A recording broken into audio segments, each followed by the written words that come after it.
ولم یؤت سعۃ من المال، اور ان کے پاس تو مال بھی زیادہ نہیں.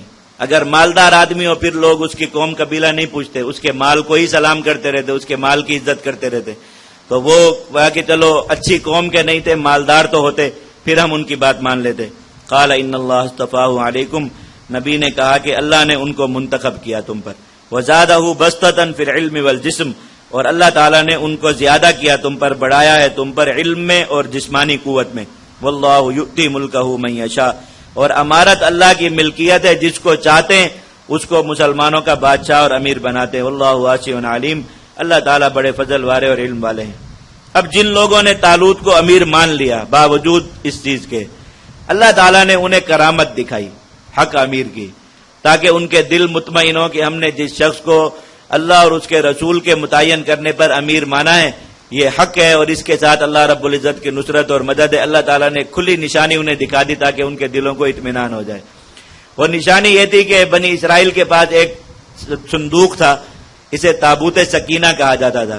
اس کے اندر انبیاء کرام علیہم السلام کے تبرکات تھے. حضرت موسیٰ علیہ السلام پر جو تورات اتری تھی آسمان سے یہ تختیوں پر لکھی ہوئی آئی تھی، تو ان تختیوں کے جو ٹکڑے باقی تھے وہ اسی تابوت کے اندر محفوظ تھے.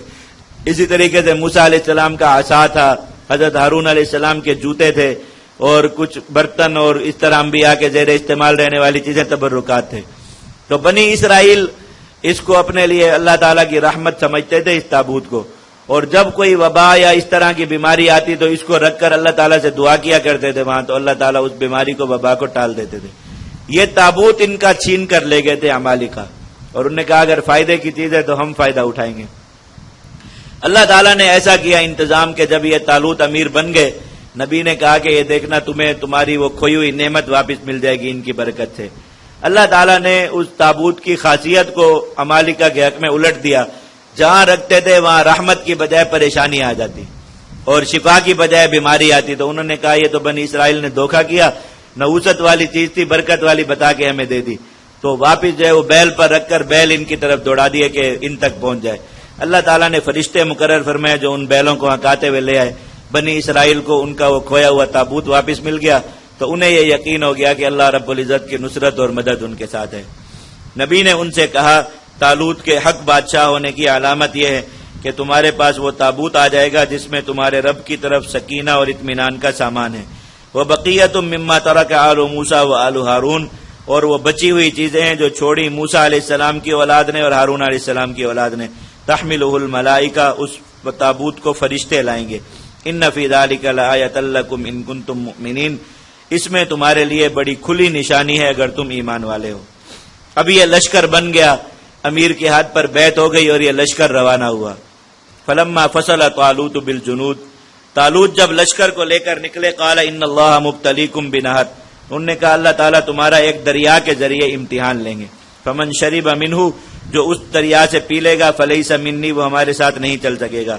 ومن لم یطعمہ فانہ منی، اور جو اسے نہیں پیے گا وہ ہمارے ساتھ رہے گا. الا من اغترف غرفۃ بیدہ، مگر وہ شخص جو ایک چلو بھر پانی پی لے تو وہ بھی ساتھ رہ سکے گا. فشربوا منہ الا قلیلا منہم، سوائے چند لوگوں کے باقی سب نے اس کا پانی پی لیا. فلم، اب وہ بھی وہیں رہ گئے جو بس خالص ایمان والے تھے، جنہوں نے نبی کی بات، اس کی امیر کی بات مانی اور اطاعت کی، وہ ساتھ رہے. فلما جاوزہ والذین آمنوا معہ، جب طالوت اور ایمان والے اس نہر کے پار ہوئے اور دشمن کے سامنے آئے، قالوا لا طاقت لنا اليوم بجالوت وجنودہ، تو جالوت اور اس کے لشکر کی طاقت دیکھ کر کہنے لگے کہ ہم تو ان کے سامنے بالکل نہیں ٹھہر سکتے اور ان کے ساتھ مقابلے کی کوئی سکت اور قوت ہمارے اندر نہیں.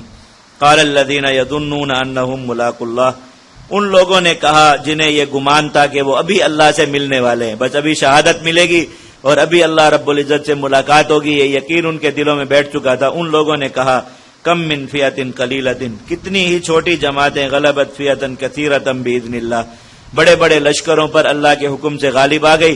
تو تم بھی مت گھبراؤ، اللہ تعالیٰ تمہیں بھی ان لشکروں پر غالب کر دے گا. اللہ تعالیٰ کے وعدے یاد دلائے، اللہ تعالیٰ کی نصرت کی طرف متوجہ فرمایا اور اپنی قوم کے قدموں کو وہاں پر جما دیا. واللہ مع الصابرین، اللہ تعالیٰ ثابت قدم رہنے والوں کے ساتھ ہے. ولما برزوا لجالوت وجنودہ، اب جب مسلمانوں کا لشکر جالوت اور اس کے لشکر کے سامنے آیا، قالوا انہوں نے کہا ربنا افرغ علینا صبرا، اے ہمارے رب ہمارے دلوں پر صبر اتار دیجیے، وثبت اقدامنا ہمارے قدموں کو جما دیجیے، وانصرنا علی القوم الکافرین اور ان کافروں کے مقابل ہماری مدد فرما دیجیے۔ بس نتائج کو اللہ رب العزت پر چھوڑ دیا اور خود استقامت اختیار کر کے وہاں کھڑے ہو گئے۔ فہزموہم باذن اللہ، تو غالب آ گئے ان پر اللہ کے حکم سے اور ان کو شکست دے دی۔ وقتل داؤد جالوت، داؤد نے جالوت کو قتل کیا۔ کہ داؤد علیہ السلام جن کو اللہ تعالیٰ نے بعد میں نبوت بھی دی اور بنی اسرائیل کی بادشاہت بھی دی اور پھر ان کی نسل میں بہت عرصے تک یہ بادشاہت چلی، یہ اس وقت 12 سال کے بچے تھے، اور طالوت نے خواب میں یہ دیکھا تھا کہ ان کے والد تھے، ان کا نام عیشا تھا، کہ عیشا کے بیٹوں میں سے ایک بیٹا جو ہے وہ جالوت کو قتل کرے گا اللہ کے حکم سے۔ تو انہوں نے کہا کہ آپ اپنے بیٹوں کو میرے سامنے لائیں، کہ وہ بیٹا بھی خواب میں ان کو دکھایا گیا۔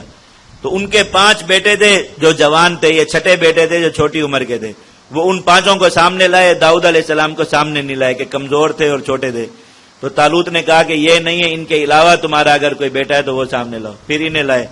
تو انہوں نے کہا کہ تم اللہ کے حکم سے ہمارے لشکر کے سامنے رہو، اللہ تعالیٰ تمہارے ہاتھوں ہمیں فتح عطا فرمائیں۔ تو یہ داؤد علیہ السلام آگے آگے چلے۔ جب یہ دشمن کے سامنے ہوئے تو انہوں نے زمین سے چھوٹی چھوٹی کنکریاں اٹھا کر، وہ غلیل ہوتی تھی ایک مخصوص قسم کی، اس میں گھما کر جو ہے وہ اس کی طرف پھینکا جالوت کے۔ تو اللہ تعالیٰ کے حکم سے یہ پتھر جالوت کے سر پر لگا اور چیر کر پیچھے کی طرف سے نکل گیا۔ جالوت زمین پر گرا اور مر گیا۔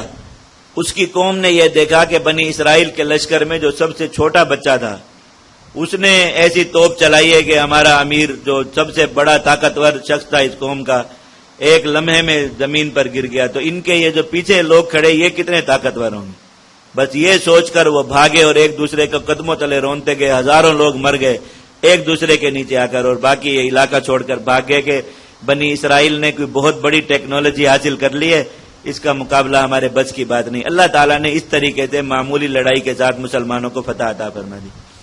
حضرت امام شاہ ولی اللہ رحمہ اللہ تعالیٰ نے لکھا کہ مجاہد میدان جہاد میں اللہ کے دست قدرت کا اعلی کار ہوتا ہے، اور اللہ تعالیٰ جب اپنے دشمنوں کی طاقت کو اس کے ذریعے توڑنا چاہتے ہیں تو اس کی قوت کو بڑھا دیتے ہیں۔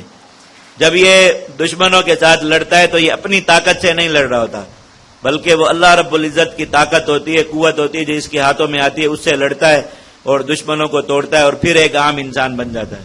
اب ایک عام انسان کے بس کی بات نہیں کہ وہ گلیل سے پتھر مارے تو وہ کسی کا سر چیر کر پیچھے سے نکل جائے، یہ اللہ رب العزت کی طاقت سے ہی ہوتا ہے۔ تو اسی طرح میدان جہاد میں عام سے مجاہدوں کے ہاتھوں جو بڑے بڑے کارنامے سر انجام پاتے ہیں اور بڑی بڑی دشمنوں کی قوتیں ٹوٹتی، عام انسانوں کے ہاتھوں جو نہ تربیت میں ان کے برابر ہوتے ہیں، نہ اسلحہ ساز و سامان اور وسائل میں ان کے برابر ہوتے ہیں، لیکن وہ اپنے سے کئی گنا زیادہ طاقتور اور باوسائل دشمنوں پر غالب رہتے ہیں، یہ اللہ رب العزت کی طاقت ہوتی ہے جو مجاہد کے ہاتھ میں آتی ہے، اور پھر اس کے بعد وہ طاقت اللہ رب العزت اس کے ہاتھوں سے لے لیتے۔ اللہ تعالیٰ نے اس طریقے سے داؤد علیہ السلام کے ہاتھوں جالوت کو قتل کرایا۔ اب اس قتل کا انعام، اور یہ قرآن مجید میں دیکھتے جائیے گا، لوگ کہتے ہیں کفار کو قتل کرنا، ان کو مارنے کی باتیں کرنا یہ بد اخلاقی ہے، فلائیں فلائیں۔ اللہ تعالیٰ نے جہاں بھی مسلمانوں کے کافروں کو قتل کرنے کا ذکر فرمایا، وہاں پر اس قتل کے نقد انعامات اللہ رب العزت نے مسلمانوں کو دیے۔ جہاں پر بھی جتنے بھی آگے غزوات آئیں گے آپ دیکھ لیجئے گا، جہاں بھی مسلمانوں نے کافر کو مارا، اللہ تعالیٰ نے ان کے لیے بڑے بڑے وعدوں کا اعلان فرمایا۔ اور سب سے بڑا وعدہ، آپ کسی بھی آپ جو ہے وہ اس میں غور کریں، نصوص میں کسی بھی عمل کی یہ فضیلت آپ کو نہیں ملے گی جو میں ابھی آپ کو بتا رہا ہوں۔ اللہ تعالیٰ کے دشمن کافر کو قتل کرنے والا مسلمان جس نے اخلاص کے ساتھ یہ کام کیا اللہ کی رضا کے لیے، یہ ایک لمحے کے لیے بھی جہنم میں نہیں جا سکتا۔ یہ سب سے بڑی فضیلت ہے اس کی۔ اللہ کے نبی صلی اللہ علیہ وسلم، مسلم شریف کی روایت ہے کہ کافر اور اس کو قتل کرنے والا مسلمان جہنم میں جمع نہیں ہوں گے۔ ہر کافر نے جہنم میں جانا یا نہیں جانا، لازمی بات ہے، پکی بات ہے، کافر کا جہنم کے علاوہ اور کوئی بھی ٹھکانہ۔ تو مسلمان جس نے اس کافر کو قتل کیا ہوگا وہ کبھی بھی جہنم میں نہیں جا سکتا۔ یہ عمل کسی بھی یہ فضیلت کسی بھی عمل کی نہیں ہے۔ سارے اعمال کرنے والے لوگ اپنی دوسری بدعمالیوں کی وجہ سے حالت ایمان میں کچھ وقت کے لیے جہنم میں ڈالے جا سکتے ہیں، اللہ تعالیٰ سب کی حفاظت فرمائے اور سارے مسلمانوں کو جنت کا دخول اولی نصیب فرمائے۔ لیکن یہ حقیقت ہے کہ بہت سے مسلمان جہنم میں ڈالے جائیں گے، اور جہنم میں اپنی سزا پوری کرنے کے بعد وہ جنت میں داخل کر دیے جائیں گے پاک صاف کر کے۔ لیکن کافر کو قتل کرنا وہ عمل ہے، یہ عمل کرنے والا مسلمان ایک لحظے کے لیے بھی جہنم میں نہیں جا سکتا، بشرطے کہ ایسے کافر کو قتل کرے جس کا قتل اللہ نے جائز کیا، حکم دیا۔ حربی کافر کو مارے، اللہ کی رضا کے لیے مارے، یہ آدمی جہنم میں نہیں جا سکتا۔ اس سے بڑا بھی کوئی انعام ہو سکتا ہے کہ ایسے آدمی کے لیے ہمیشہ ہمیشہ کے لیے جہنم سے برات ہے؟ لیکن اللہ تعالیٰ نے اس کے ساتھ دنیا کے بھی بڑے بڑے انعامات اس میں رکھے کہ مسلمان جب کفار کے خلاف قتال کریں، ان کو اللہ کی رضا کے لیے قتل کریں، دنیا میں بڑے بڑے انعامات ملتے ہیں۔ حضرت داؤد علیہ السلام نے جالوت کو قتل کیا، اللہ تعالیٰ نے انہیں کیا کیا دیا؟ وَآتَاهُ اللَّهُ الْمُلْكَ، اللہ نے انہیں بادشاہت دی۔ طالوت کے بعد مسلمانوں کے بادشاہ یہی بنے، اب بادشاہت ان کے خاندان میں منتقل ہو گئی۔ وَالْحِكْمَةَ، اللہ تعالیٰ نے انہیں شریعت کا علم دیا، یعنی نبوت دی۔ وَعَلَّمَهُ مِمَّا يَشَاءُ، اور جو چاہا ان کو سکھا۔ اللہ تعالیٰ نے داؤد علیہ السلام کے ہاتھوں پر لوہا نرم کر دیا اور لوہے کو موڑ کر جنگی لباس بنا دیتے۔ یہ جنگی لباس اور ساز و سامان کے بانی حضرت داؤد علیہ السلام ہیں، اور لوگ آگ پر گرم کر کے لوہے کو موڑتے تھے کوٹ کوٹ کر۔ حضرت داؤد علیہ السلام اپنے ہاتھوں سے جیسا چاہتے موم کی طرح اسے موڑ کر اس سے چیزیں بنا لیا کرتے تھے۔ اللہ تعالیٰ نے یہ چیز انہیں انعام کے طور پر نصیب فرمائی۔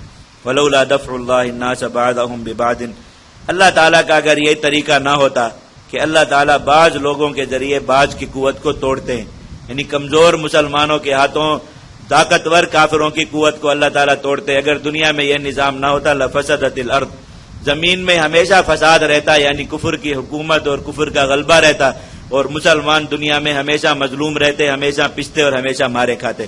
ولیکن اللہ ذو فضل علی العالمین، اللہ تعالیٰ جہان والوں پر بڑے فضل والے ہیں۔ جب بھی مسلمان مظلوم ہو جائیں اور کافر غالب آ جائیں، مسلمانوں کو اس مظلومیت سے نکلنا ہو، اللہ نے قیامت تک کے لیے جو ہے وہ ذریعہ دے دیا ہاتھ میں کہ جہاد کرو، اللہ تعالیٰ تمہیں اس مظلومیت سے نجات دے دے گا، جیسے بنی اسرائیل کو ملی، جیسے صحابہ کرام کو ملی، ویسے ہی دنیا میں جہاں بھی مسلمانوں پر یہ حالت ہو، جہاد کے ذریعے ان کی یہ حالت تبدیل ہو جائے گی۔ تلک آیات اللہ نتلوها علیک بالحق، یہ اللہ کی آیات ہیں جو ہم حق حق آپ کو سناتے ہیں۔ وَإِنَّكَ لَمِنَ الْمُرْسَلِينَ، اور آپ ہمارے رسولوں میں سے ہیں، تو آپ مسلمانوں تک اس واقعے کو پہنچا دیجیے۔ اللہ تعالیٰ نے بنی اسرائیل کا یہ واقعہ ذکر کر کے نبی کریم صلی اللہ علیہ وسلم کو حکم دیا کہ آپ لوگوں تک اس واقعے کو پہنچائیے، یہ آپ کے منصب رسالت اور منصب نبوت کے لوازم میں سے، اس لیے کہ مسلمانوں کو قیامت تک جہاد کرنا ہے، اور جہاد کا منہج اور طریقہ اللہ رب العزت نے اسی واقعے میں بیان فرمایا۔ تو مسلمانوں کے لیے جہاد کرنے، مسلمانوں کو جہاد سیکھنے کے لیے اس واقعے کا جاننا اور اس ترتیب کا جاننا ضروری ہے۔